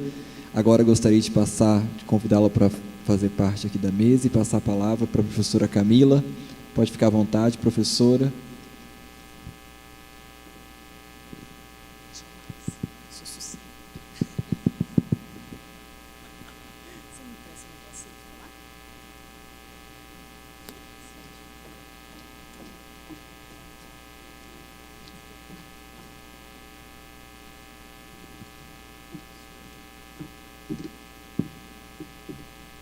Pessoal, como vocês podem ver, se eu ficar aqui, vai ter um problema, né? Então, eu vou ficar aqui, tá? Para vocês saberem que eu realmente estou aqui nesse auditório no dia de hoje. Boa tarde, pessoal. Muito obrigada por vocês estarem aqui para me ouvir. Quero agradecer muito à comissão organizadora pela oportunidade de estar aqui, ver essas palestras, acompanhar essas pessoas. Quero agradecer ao professor Luiz Carlos por estar comigo nesse desafio e por ter dado um tom descontraído, né? Para eu poder ficar mais à vontade, porque eu sou do mesmo jeitinho dele assim, tá bom, gente? O que eu pensei que seria legal de tentar... Ai, desculpa, eu estou achando que eu que estou passando. Pode passar. O que eu pensei que seria legal da gente tentar cumprir como objetivos hoje se eu sou eu quero conciliar o que eu vou falar com vocês de cuidado em saúde baseado em evidências com o processo de enfermagem lógico, porque nós somos enfermeiros, e com as linguagens de enfermagem padronizadas, lógico, porque eu tenho conflito de interesse, porque eu sou da Nanda também, não é mesmo? Então, é isso que eu vou tentar cumprir aqui com vocês. Pode passar. Para isso, o que eu elaborei de conteúdo para a gente discutir é começar com uma problematização do tempo que demora para a gente produzir a pesquisa agora, até a gente conseguir implementar realmente na prática clínica, que às vezes a gente nem consegue. Só uma breve descrição desses modelos de pipeline da pesquisa biomédica, que é da produção da ciência até a saída dela lá para mudar a política pública. Alguns exemplos de algumas influências que podem ajudar ou podem atrapalhar a gente produzir e realmente implementar o resultado da nossa ciência. O modelo do JBI, não com uma descrição aprofundada, mas só como uma contextualização para isso aqui, que eu acho que é o mais interessante, que são exemplos de elaboração de protocolos baseados em evidências que seguem o método do processo de enfermagem, o método cognitivo, o método organizacional e usam linguagem de enfermagem padronizada. E eu trouxe um pouquinho das minhas experiências pessoais e profissionais com implementação de evidências, desde enfermeira e assistencial. Pode passar, por favor. Eu fiquei muito feliz, porque o que eu planejei falar aqui é assim: o professor Luiz Carlos falou para a gente que o histórico da prática baseada em evidências, do cuidado em saúde baseado em evidências, é filho da medicina baseada em evidências, não é isso? E aí a professora Luciana também trouxe para a gente o histórico da enfermagem aplicando as evidências. E nós que somos enfermeiros, ou vamos ser enfermeiros da área moderna, temos que saber que nós nascemos no berço já da prática baseada em evidências, porque a nossa mãe, que é a Florence, já é uma precursora na implementação das melhores evidências para obter melhores resultados. Pode passar. Por exemplo, o Notes on Nursing pode ser considerado um manual de boas práticas para aquela época. Olha esse exemplo aqui do que ela fala, que legal. Ela fala assim: compara a limpeza da sua mão, se você lavar a mão com água fria sem sabão, água fria com sabão e água morna ou água quente com sabão. Olha como ela fica mais limpa com a terceira água e como ela não saiu nenhuma sujeira com o primeiro tipo de água. Já era um exemplo de observação experimental para obter melhores desfechos com base em evidências. Então, temos que agradecer a Santa Flores sempre na nossa vida. Pode passar, por favor. Atualmente, nós temos esse conceito, esses construtos ao redor da prática baseada em evidências, que o professor Luiz Carlos explorou tão bem, de associar a evidência, a nossa expertise profissional e também a preferência de quem está sendo cuidado, pode passar. E também temos esse conceito ampliado de cuidado em saúde baseado em evidências, porque nós não queremos somente mudar a prática local. e sim acrescentar a políticas públicas também com as evidências que nós produzimos, de maneira local ou de maneira compartilhada, de maneira interdisciplinar. Pode passar, por favor. Nesse modelo de cuidado em saúde baseado em evidências, a preocupação não vai ser só o conhecimento pelo conhecimento, a produção pela produção, e sim a produção, a geração da evidência, a sua síntese, a sua transferência, a sua implementação e o quanto essa implementação é sustentável e colabora globalmente, não só para aquele nicho de atuação, mas em um sentido mais amplo de atuação. No entanto, apesar de nós termos esses conceitos modernos de PBE, de cuidado em saúde baseado em evidências, com toda essa estruturação, há ainda gaps, há lacunas entre o momento em que eu produzo a evidência, que eu transporto ela aqui para o mundo, e o momento em que ela realmente vai mudar a prática clínica, um gap de 17 a 20 anos em média. Pode passar. Exemplo clássico disso, que eu acredito que todos nós conheçamos, lá em 1600 apareceu a primeira observação de que se eu usasse fruta cítrica, se eu alimentasse o marinheiro com fruta cítrica, eu curaria o escorbuto. Em 1600, quase 200 anos depois, é que a Marinha Britânica implementou essa prática sistematicamente e mais de 200 anos depois saiu do contexto militar e foi para a Marinha Mercante no Reino Unido. Então, um exemplo clássico que sempre é usado para a gente perceber e para a gente refletir do porquê. Pode passar, por favor. E um exemplo extremo também, né, de tempo que demora desde a produção até a sua implementação. Alguns pontos de vazamento para que aconteça isso, para que eu produza a pesquisa aqui, mas ela só mude a prática, só seja implementada aqui, é essa. Eu produzo um TCC, eu produzo meu relatório de iniciação científica, minha dissertação de mestrado, o meu estudo aqui dentro do meu hospital, o meu estudo dentro da universidade. Aí talvez eu vá obter resultados que talvez eu ache que valha a pena investir para eu tentar publicar, porque tem um fator emocional, motivacional do próprio pesquisador também. Então, eu já perdi uma parcela aí. Aí eu submeti. Ao submeter, eu posso ter aceite ou não, já perdi uma parcela aí. Ao ser aceito, tem um tempo ainda que demora para ele efetivamente estar publicado, estar indexado em uma base de dados. Ele pode estar indexado com palavras-chave que não são totalmente representativas do conteúdo. Se isso acontecer, ou se a indexação acontecer de maneira equivocada, que hoje em dia é mais difícil por conta da digitalização das revistas, eu ainda preciso esperar que alguém avalie meu estudo, acho que aquele estudo é de boa qualidade, para incluí-lo numa revisão sistemática, para alguém se interessar pelo tema, incluí-lo numa diretriz, para alguém dentro de um hospital olhar para aquela diretriz e falar, nossa, eu tenho condição de implementar isso aqui. Então, esse é o gap, esses são os vazamentos desde a produção até eu chegar aqui na implementação. Só alguns exemplos mais lúdicos que totalmente representam a realidade, infelizmente. Pode passar, por favor. Neste sentido, se existem esses pontos de vazamento, não tem mais cabimento ou não há mais espaço para esse modelo de pipeline. Pipeline é esse tubo aqui, que vai desde a produção da ciência até a sua efetiva implementação e mudança da política pública de saúde, da saúde pública. Eu saio de um estudo em que eu estava in vitro, estava fazendo estudo experimental em animais, passo a fazer estudos de eficácia, então estudos com humanos experimentais, em condições ideais, e milagrosamente eu falo, nossa, produzi um ensaio clínico randomizado duplo cego, bem maravilhosa, e eu acho que isso aqui melhora imediatamente a saúde pública. Sabe-se que isto não é a realidade. Pode passar, por favor. E, embora nós tenhamos implementado, desde que a gente conhecia esse modelo e parou de acreditar nesse modelo, embora nós tenhamos implementado alguns pontos de melhoria para garantir a validade interna dos estudos, para garantir que aqueles vieses que o professor Luiz Carlos apresentou não ocorressem, olha, tem um monte de gente fazendo pesquisa aqui. E agora, gente? Vamos pensar junto o que é prioridade mesmo? Ah, tá. Agora tem um monte de gente fazendo estudo a respeito da prioridade e eles estão todos pedindo financiamento. vamos implementar a revisão por pares para ver quem tem mais mérito para receber o financiamento? E outras medidas, vamos implementar a revisão por pares nas revistas? Estas medidas foram afunilando o nosso caminho como pesquisadores, como produtores de evidência, de uma maneira boa para resguardar a possibilidade de vieses, mas pouco fizeram para que nós efetivamente pudéssemos pegar aquela evidência com validade interna fortíssima e atribuir a ela validade externa, características que funcionam no mundo real. Então, esse é o cenário em que a gente estava vivendo. Pode passar, por favor.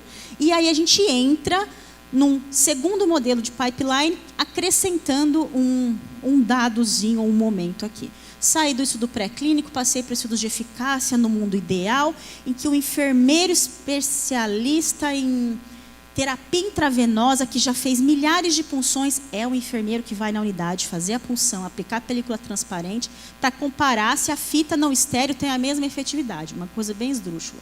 Não, eu quero saber se o grupo de enfermeiros com diferentes níveis de expertise na prática clínica daquela unidade, funcionando, implementando a película, implementando, o que eu falei? O curativo não estéreo, conseguem demonstrar efetividade, não superioridade de um sobre o outro. A gente entra num mundo em que a gente sai da eficácia somente e quer testar a efetividade. A gente quer fazer ensaio clínico pragmático, com as condições não ideais. Eu saio do mundo em que eu dou um dispositivo para o paciente, em que eu sei se ele abriu a tampa do comprimido para tomar ou não. E acredito no autorrelato do paciente da tomada de medicamento, por exemplo.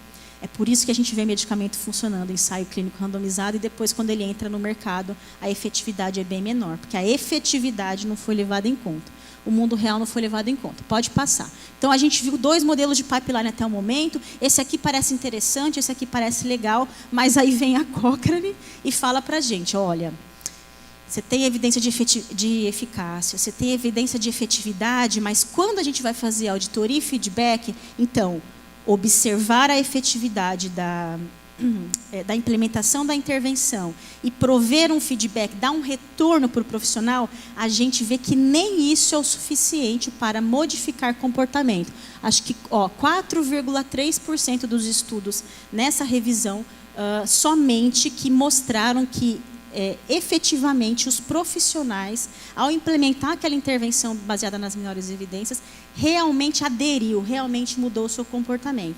Então, isso é um cenário em que a gente foi caminhando, que foi se mostrando perigoso, que foi se mostrando danoso, gastando recursos para fazer pesquisas que não necessariamente estavam acrescentando a saúde das pessoas. Pode passar, por favor.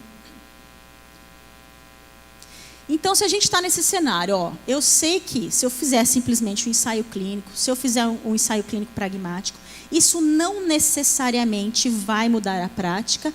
O que será que são as possíveis influências que estão no meio deste caminho para esses modelos não funcionarem? Pode passar.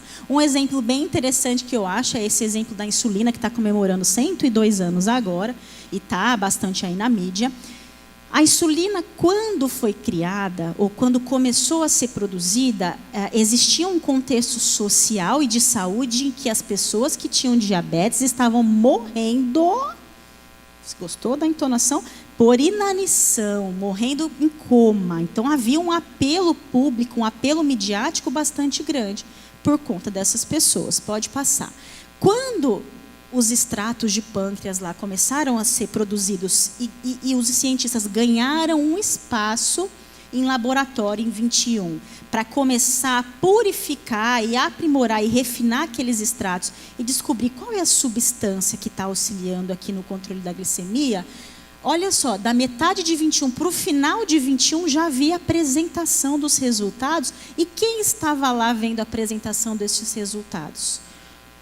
A Lilly, o laboratório já estava, mesmo antes de um medicamento estar pronto, estar extraído, estar refinado, estar seguro, o laboratório já tinha interesse, já fez uma proposta comercial que naquele momento foi recusada porque os próprios pesquisadores reconheceram que não estava seguro o suficiente. Testes de segurança, nem um ano depois já estava fazendo, a Lilly já estava fazendo acordo comercial com a universidade, com benefício para ambos, para fabricar em larga escala em diferentes continentes. Pode passar. Então, a gente tem um espaço aí de nem um ano.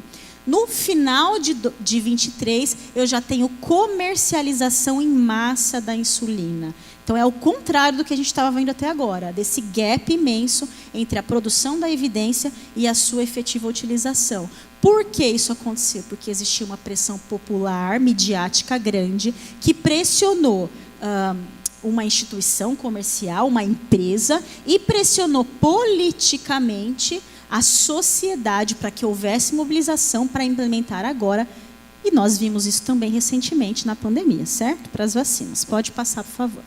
E para alguns medicamentos de maneira equivocada também. E hoje em dia, mais de 100 anos depois, vejam as consequências disso ainda. Os laboratórios, a patente já foi quebrada, lógico, os laboratórios brigando uns com os outros para ver quem vai vender mais barato, quem vai vender mais caro. Então, o poder que isso atribuiu aos laboratórios e o quão rápida foi essa transição da produção até a implementação. Pessoas que iam auxiliá-lo nesse processo, eles têm um serviço de ensino e qualidade, não é educação permanente, é um serviço, assim como o serviço de enfermagem é um serviço, e os resultados que ele esperava alcançar, pode passar, por favor.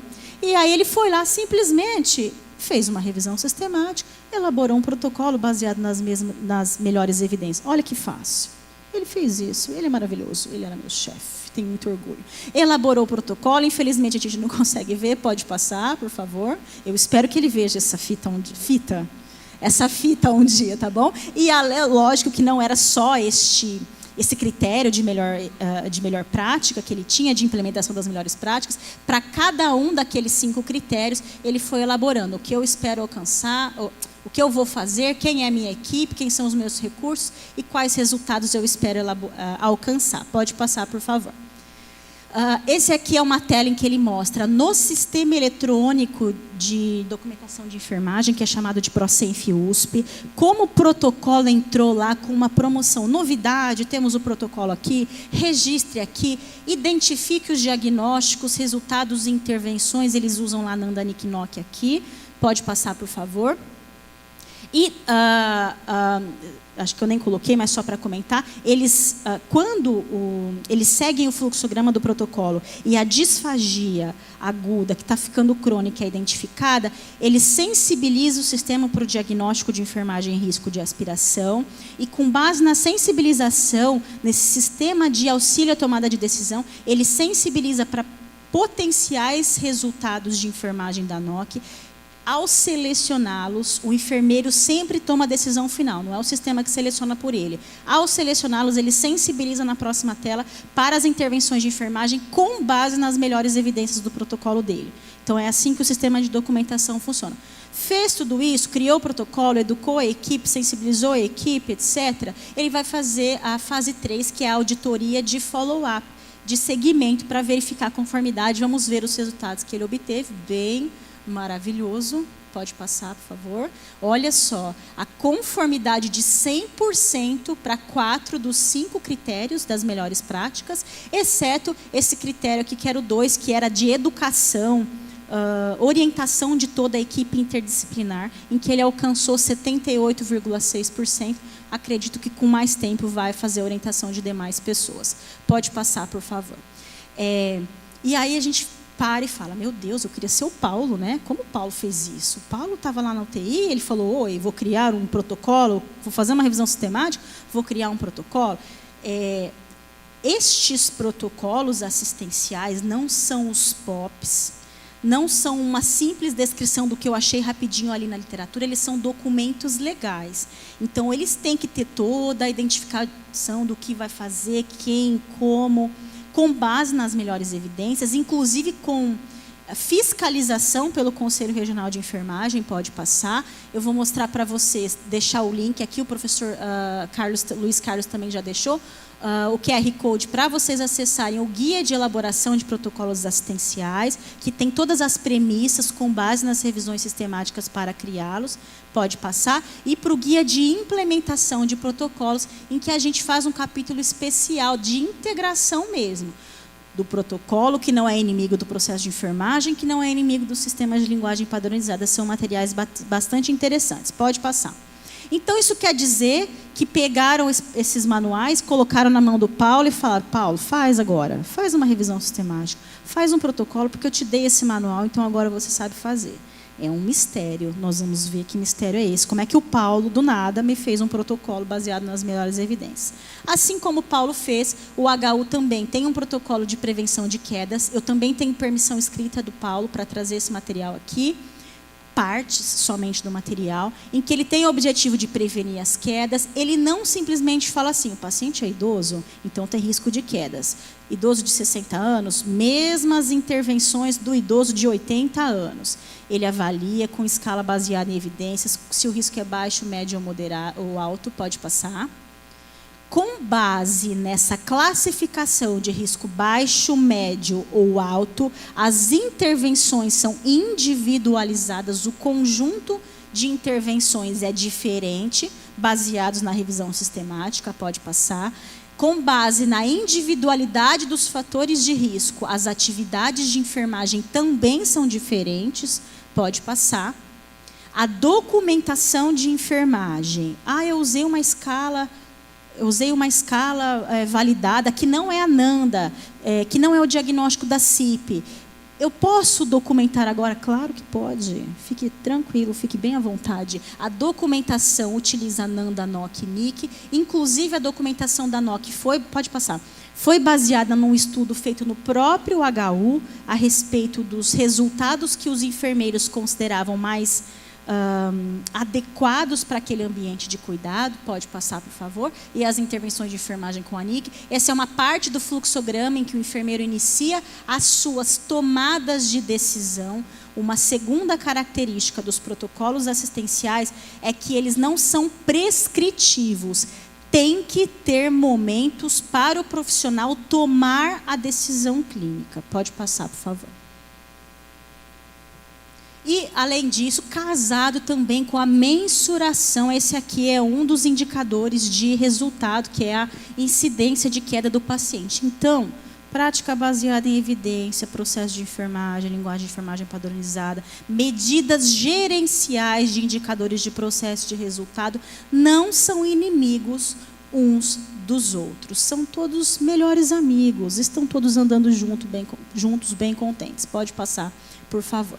Esse aqui é só um adendo para a gente relembrar que, se eu estou casando cuidado em saúde baseado em evidência com protocolo, com documentação usando linguagem de enfermagem padronizada, guiada pelo processo de enfermagem, estes elementos das linguagens de enfermagem padronizadas e do próprio processo de enfermagem também têm que ser baseados em evidências. Não é qualquer conteúdo diagnóstico, não é qualquer conteúdo de resultado, qualquer conteúdo de intervenção que está ali dentro documentado. Essas são só algumas das evidências de validade destes elementos de diagnósticos, resultados e intervenções. Esse aqui é a coleta de dados usando os padrões institucionais de Gordon, pode passar, que existem disponíveis, inclusive de revisões sistemáticas. Fatores causais, indicadores clínicos, como eles impactam em resultados organizacionais e resultados clínicos das pessoas cuidadas. Há evidências para suportar todos os elementos do processo de enfermagem e todos os elementos que são usados para documentar o processo de enfermagem. Então, o recheio do protocolo também é baseado em evidências, não somente as atividades. Pode passar, por favor. E agora é o mistério do Paulo. Como assim? Paulo, o enfermeiro assistencial da UTI na época, fez uma revisão sistemática assim, de repente, e criou um protocolo assim, de repente. Agora eu vou mostrar para vocês essa experiência pessoal minha também, que é a de enculturação da prática baseada em evidências no Hospital Universitário da USP. Pode passar. Começando... não tem aqui. Deu problema no slide. Começando pela missão e pelos valores da instituição, que tem como objeto ou objetivo ser uma instituição nacional e internacionalmente reconhecida pelo uso do método científico do processo de enfermagem. Essa é a missão do Departamento de Enfermagem dentro do Hospital Universitário da USP. Pode passar, por favor. Se existe esta missão, na época, faz 10 anos que eu saí de lá, na época, 35%, 36% do staff de enfermagem tinha mestrado ou tinha doutorado. Então, eles investiam na qualificação para a ciência dos profissionais. Um núcleo de enfermagem baseado em evidências foi criado nessa época, 2012, 2013, com o objetivo de implementar a PBE e estimular o desenvolvimento de pergunta clínica de quem? De todo mundo da enfermagem. É estudante, é residente, é técnico, é auxiliar, é enfermeiro. Estimular o desenvolvimento de perguntas, então eu vou voltar para a fala do professor. Pegar as perguntas que vêm do chão de fábrica e trazer para quem consegue minerá-las e para quem consegue respondê-las usando a ciência, avaliar os resultados do uso das melhores práticas e estimular a produção de revisões sistemáticas e meta-análises. Pode passar, por favor, pelos enfermeiros. Para isso, como eles começaram naquela época? Primeiro, eles fizeram um curso motivacional, que era um curso curtinho de 1 hora, para todo mundo da enfermagem, inclusive residentes que estavam começando naquela época, para sensibilizar para a prática baseada em evidências, para a pessoa parar e pensar, olha, a pergunta que eu tenho na prática, eu tenho que transformar numa pergunta de pesquisa, uma pergunta que seja mensurável, que eu consiga mensurar o resultado. Então, eles focaram naquela época em como elaborar a pergunta de pesquisa usando a estratégia PICO. Ok. Depois disso, as chefias dos setores escolheram enfermeiros específicos e esses enfermeiros fizeram um curso aprofundado de 74 horas de enfermagem baseada em evidências. Primeiro curso. Segundo e terceiro curso já existia residência de enfermagem, os residentes foram incluídos. Pode passar. O que era o produto desse curso para os alunos? Eu fui aluna da primeira turma, eu era enfermeira assistencial do noturno, gente. Então, eu era aquela enfermeira mais desvalorizada, você entendeu? Eu era essa. Eu fui ali fazer o curso, mas fui indicada, não é mesmo? Olha que valorização. Fizemos o curso. E aí o produto do curso era um seminário, que era isso aqui, simplesmente. Era basicamente produzir uma revisão, que a gente chamou de sistemática na época, mas ela era mais simples do que uma revisão sistemática. Pode passar. E aí, olha que gracinha, nós tínhamos as nossas tutoras, uma era professora da Escola de Enfermagem da USP, uma era enfermeira do pronto-socorro, e nós produzimos, naquela época o HU não tinha um time de resposta rápida ainda. Então, nós fomos buscar na literatura qual era a efetividade, então ensaio clínico pragmático, ou estudo observacional do tipo antes e depois, ou experimental do tipo antes e depois, para ver qual a efetividade para diferentes desfechos, tempo de parada, tempo de recuperação da circulação espontânea pós-parada, e com base nos resultados dessa revisão, subsidiava-se a proposta, nesse caso foi do time de código amarelo, que foi chamado depois, ou time de resposta rápida na instituição. Eu saí antes de ver esse time acontecer, mas eu já sei que ele existe agora, porque tem publicação já sobre os resultados desse time. Então, isso aqui eu fiz como aluna, pode passar. Depois, nos próximos cursos, curso 2 e curso 3, nós que éramos enfermeiros assistenciais, alunos do curso, éramos convidados para sermos professores para as próximas turmas. Então, eu dava aula, por exemplo, de estudos observacionais. Pode passar. E aí, as nossas orientações... Ai, gente, agora eu virei tutora, olha que graça. Aí, as nossas alunas, que eram residentes de enfermagem, produziram também aquele mesmo relatório. Esse aqui era a relação entre carga de trabalho, acidente com pérfuro cortante. Então, eu me sentia demais. Eu falava, nossa, eu sou muito maravilhosa nesse hospital. Eu tinha um sentimento de pertencimento a uma coisa grandiosa, uma coisa linda na enfermagem. Eu me achava. Assim, em poucas palavras, eu me achava, porque eu fazia parte do curso do NUEB, você entendeu? Pode passar. E agora eu era tutora. E aí, a outra oportunidade que nós tivemos como enfermeiros assistenciais, naquela época em parceria com os professores da Escola de Enfermagem da USP, era de orientar os TCRs, os trabalhos de conclusão de residência, que eram produções de revisões sistemáticas. Então, você imagine a Marcela, 60 horas semanais na residência, e ela produziu uma revisão sistemática de literatura, que hoje é uma revisão bastante citada, ela recebeu o prêmio no Congresso Brasileiro de Enfermagem. Aí, o que aconteceu? Aí, eu me achei mais ainda. Aí, eu falei, nossa, amei. Então, eu sentia uma valorização muito grande como enfermeira assistencial, fazendo parte de tudo isso. Tive um sentimento muito grande de luto quando eu saí do hospital para ir para a universidade por ter perdido isso que eu fazia parte. Eu ficava durante o dia para fazer, eu recebia depois folgas correspondentes às horas que eu tinha passado fazendo as atividades do NUEB. Então, era uma atividade que eu gostava muito de fazer e que eu acho que fez muita diferença para a minha formação como pesquisadora. Pode passar. Aí, outra iniciativa do NUEB é essa aqui, ó. Um formulário disponível para todo mundo da enfermagem, para eles elaborarem uma pergunta clínica, da prática clínica, e tentar transformar essa pergunta em pergunta de pesquisa, usando a estratégia PICO. Essa pergunta vinha para a gente do NUEB, pode passar. E aí, olha a pergunta que veio, que legal. Era de R2, era R1. A consulta de enfermagem seria mais eficaz do que grupos terapêuticos na educação em saúde com hipertensos? Então, você vê, eficaz para quê? Não tinha na pergunta.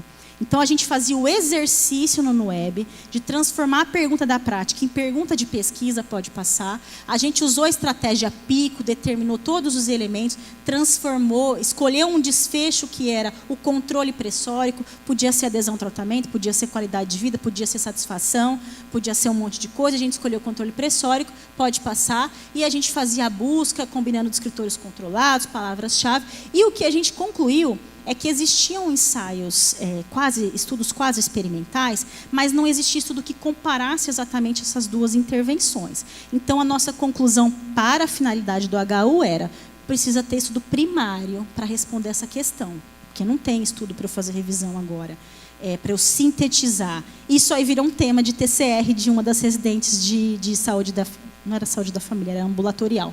Pode passar, por favor. E, além disso, como a gente estava dentro do HU e a missão dele é ser reconhecido como referência no processo de enfermagem, a gente também ficou maquinando. Olha, a gente buscou a literatura, a gente viu que não tem grupo terapêutico, mas a gente achou um mesh, que era esse grupo psicoterapêutico, que não tinha nada a ver com o que o enfermeiro faz como grupo de apoio terapêutico. Então, a gente falou, por que a gente não cria uma intervenção da NIC, com essas características do que os enfermeiros fazem no Brasil como grupo de apoio terapêutico?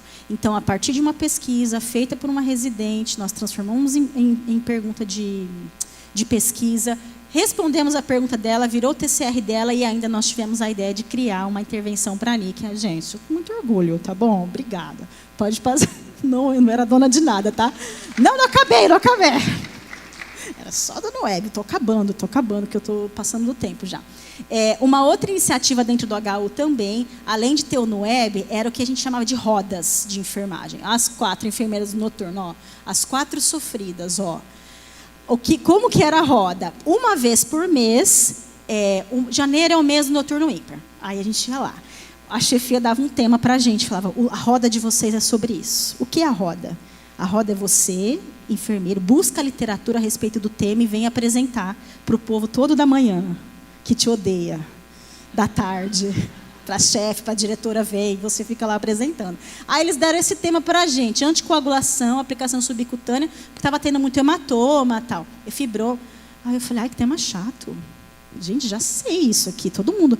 Quando a gente foi buscar a literatura, a gente ficava, meu Deus, põe gelo ou não põe gelo, coloca a agulha 20 segundos, espera ou coloca a agulha e tira. Tinha um mundo de variações da técnica e a gente ficou se achando, tudo eu me achava. A gente ficou se achando, a gente apresentou, aí as pessoas, nossa, vamos como é que é? Atualizar o protocolo com base nas referências. Foi demais. Era lindo demais. Então, isso aqui também era um exercício para prática baseada em evidência. Aí o seu colega da manhã, que pega plantão de você com aquela cara de que não gosta de você, já fala, nossa, que legal, gostei de você agora. Era lindo, pode passar, por favor. E uma outra iniciativa, já é a última coisinha que eu vou compartilhar com vocês, eu já tinha saído do HU, é um grupo de trabalho do CORE em São Paulo, que se chamava Grupo de Trabalho de Protocolos Assistenciais. A gente faz o protocolo e a gente sabe que existe variação de qualidade entre as instituições. Alguns realmente são baseados em evidências, mas outros não são. Eles são só descrição de técnica. E quem investiga isso ou averigua isso é o COREM, que entra na instituição e ele tem um item lá. Tem protocolo assistencial? Sim ou não?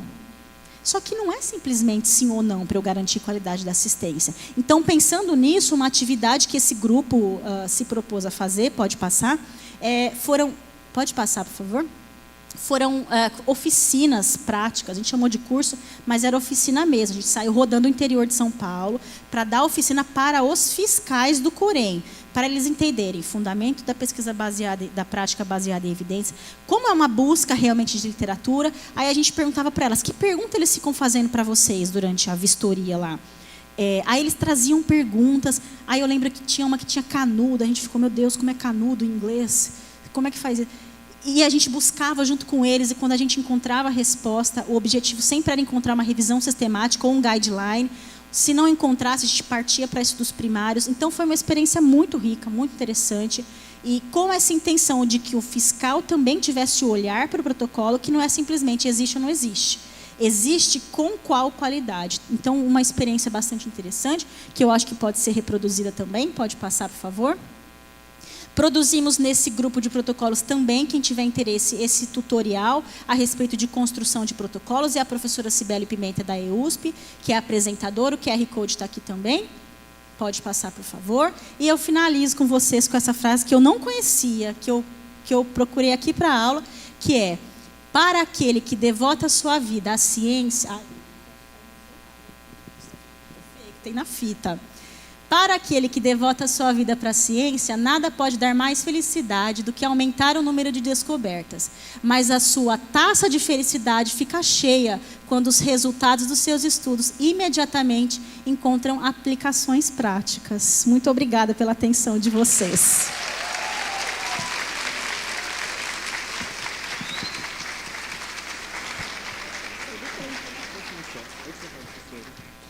Obrigado, professora Camila. Obrigado, professor Luiz.